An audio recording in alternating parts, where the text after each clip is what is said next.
Assalamualaikum warahmatullahi wabarakatuh. Perkenalkan, saya Alika Syarani, nomor HD 03, dari kelompok pertemuan 12, kelas B, metodologi penelitian komunikasi 1, kuantitatif, akan menjelaskan pengaruh media sosial Instagram @bmpi_UNJ terhadap kebutuhan informasi mahasiswa Ilmu Komunikasi Universitas Negeri Jakarta Angkatan 2019. Nah, yang pertama adalah paradigma penelitian. Menurut John W. Creswell dalam bukunya Research Design, Qualitative, Quantitative, and Mixed Method Approaches yang menggunakan istilah pandangan dunia atau worldwide karena memiliki arti kepercayaan dasar yang memandu tindakan.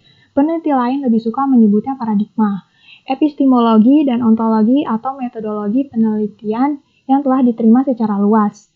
Dan paradigma dalam penelitian ini adalah positivisme yang memandang realitas atau gejala atau fenomena itu dapat diklasifikasikan relatif tetap, konkret, teramati, terukur, dan hubungan gejala bersifat sebab akibat. Lalu pendekatan penelitian yang digunakan dalam penelitian ini adalah pendekatan kuantitatif.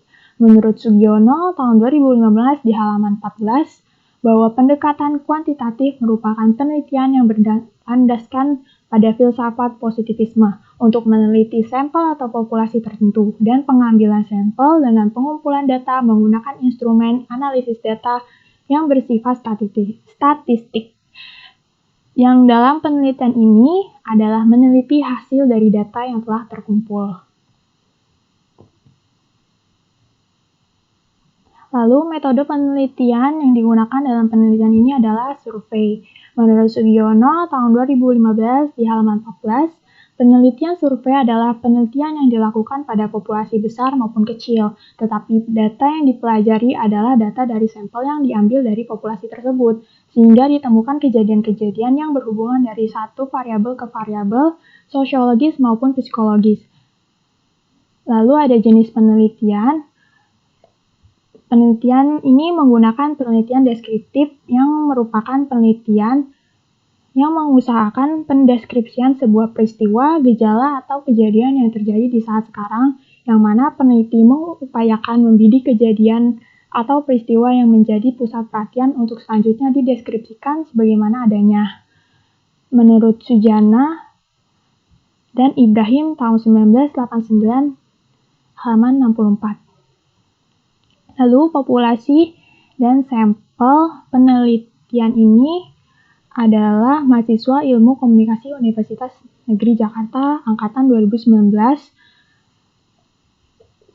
yang diambil karena penelitian ini meneliti tentang efektivitas media sosial terhadap mahasiswa Ilmu Komunikasi Universitas Negeri Jakarta tahun 2019. Populasi penelitian ini adalah 82 mahasiswa Ilmu Komunikasi Universitas Negeri Jakarta tahun 2019 dengan 45 sampel karena dianggap mewakili sebuah populasi. Lalu, unit analisis secara fundamental berkaitan dengan masalah penentuan apa yang dimaksud dengan kasus dalam penelitian. Dalam studi kasus klasik, kasus yang mungkin bisa berkenaan dengan seseorang, sehingga perorangan merupakan kasus yang akan dikaji dan individu tersebut unit analisis primernya menurut Yin tahun 2014 halaman 30.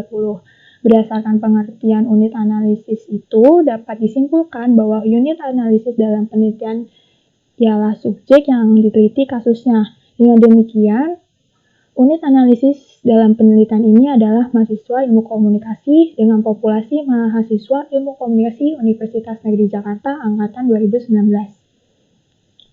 Lalu untuk ukuran sampel diartikan sebagai untuk sampel diartikan oleh Eisenfelter dalam Situmeang tahun 2013 sebagai populasi yang dipilih untuk dianalisis. Rumus Slovin yang dipakai oleh peneliti menggunakan banyak sampel sebanyak 45. Seperti yang dilihat, dengan menggunakan rumus Slovin menghasilkan 45 sampel. Lalu, untuk teknik pengumpulan sampel menggunakan teknik simple random sampling. Teknik ini dipilih karena dianggap efektif dalam pengumpulan data. Teknik ini diambil secara acak, di mana setiap elemen atau anggota populasi memiliki kesempatan yang sama untuk terpilih menjadi sampel. Lalu metode pengumpulan data untuk mendapatkan data yang diperlukan dalam penelitian ini dilakukan dengan data primer, yaitu data yang berasal dari suatu pertama di lapangan. Sumber biasanya adalah sampel penelitian dalam pengisian kuesioner. Lalu juga kita menggunakan data sekunder, yaitu data yang diperoleh dari sumber kedua atau sebagai pendukung penelitian dengan cara studi kepustakaan yang berkaitan dengan masalah yang diteliti. Lalu metode pengukuran data. Seperti yang dilihat di PPT, validity dengan nilai KMO berada di atas 0,5, yaitu 0,555, maka data untuk variabel X dinyatakan valid. Lalu dengan nilai KMO di atas 0,5, yaitu 0,611, maka data untuk variabel Y dinyatakan valid. Dengan nilai Cronbach alpha di atas 0,6, yaitu 0,720, maka variabel X reliabilitas. Lalu untuk nilai Cronbach alpha di atas 0,6, yaitu 0,692, maka variabel Y reliabilitas. Lalu untuk metode analisis menurut Hermawan tahun 2019 di halaman 214 menjelaskan bahwa analisis data univariat merupakan data yang menyajikan dari metode-metode statistik deskriptif dan inferensial yang mana guna untuk melakukan analisis suatu variabel penelitian dalam kurun waktu tertentu. Nah, ini merupakan output dari SPSS univariat dari tabel yang ada. Hasil analisis data univariat valid dan tidak ada karena tidak ada data yang missing. Lalu menurut Hermawan tahun 2019 di halaman 215 menjelaskan tentang analisis data bivariat, yaitu data yang menyajikan mengenai metode-metode statistik deskriptif dan inferensial yang mana guna untuk menganalisis data yang berasal dari dua variabel penelitian. Dari tabel yang ada, bisa disimpulkan bahwa variabel X, yaitu media sosial, berpengaruh terhadap variabel Y, yaitu kebutuhan informasi mahasiswa Ilmu Komunikasi Universitas Negeri Jakarta angkatan 2019, dengan dilihatnya SIG yaitu 0,000, yang mana jika SIG di bawah 0,05 maka artinya berpengaruh. Lalu untuk keterbatasan dan kelemahan penelitian. Yang pertama adalah keterbatasan, yaitu populasi yang digunakan dalam proses pengumpulan data hanya menyebar data kuesioner pada mahasiswa Ilmu Komunikasi Universitas Negeri Jakarta angkatan 2019 saja.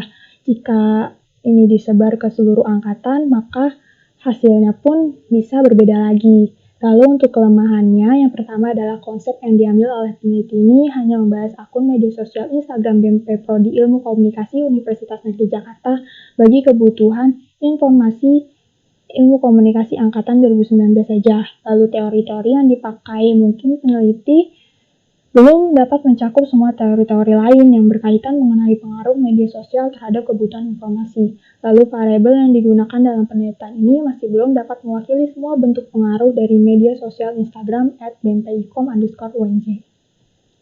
Nah, sekian dari penjelasan saya tadi, semoga dapat bermanfaat. Wassalamualaikum warahmatullahi wabarakatuh.